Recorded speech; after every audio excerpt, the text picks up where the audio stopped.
Pulses are the dry edible seed of legume crops, and that includes chickpeas, beans, peas, and lentils, and it excludes any seeds that are used for oil extraction, so that would be crops like soybeans as well as peanuts. So Canada is one of the world's largest producers and the largest exporter of pulses. So in majority we produce peas and lentils, but we also produce smaller amounts of dry beans as well as chickpeas. And one of the unique value propositions that we have here in Canada is a very large collection of data that really contributes to describing and being able to directly measure and quantify the sustainability attributes of Canadian pulses. So being a nitrogen-fixing crop, there's a really good story to tell here, and the Canadian pulse industry is very well positioned to be able to quantify and really put a number to those sustainability benefits.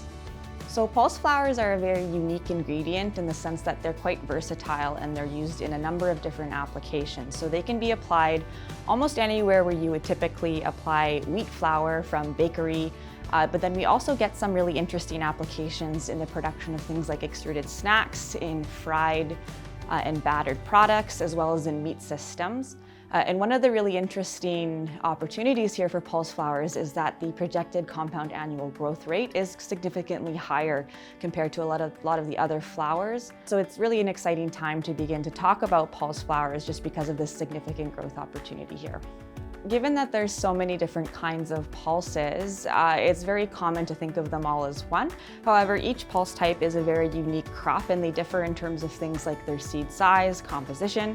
So all of these small differences, as well as how they might grow on the farm, contribute to differences in how you might process them and again, how you might use them in systems.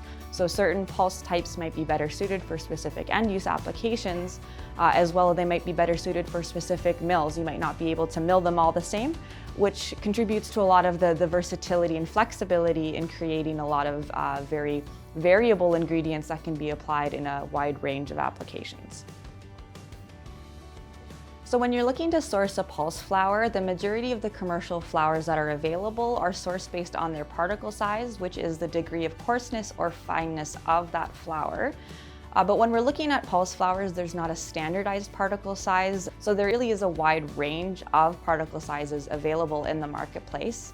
So it's really important to get a very good understanding of things related to the physical as well as the chemical composition of a flour when you're sourcing.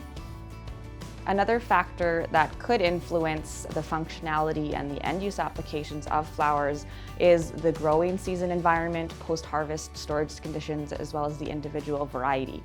So in some instances, certain varieties might be better suited for particular end-use applications, or it's just something to consider in terms of consistency in sourcing these types of ingredients.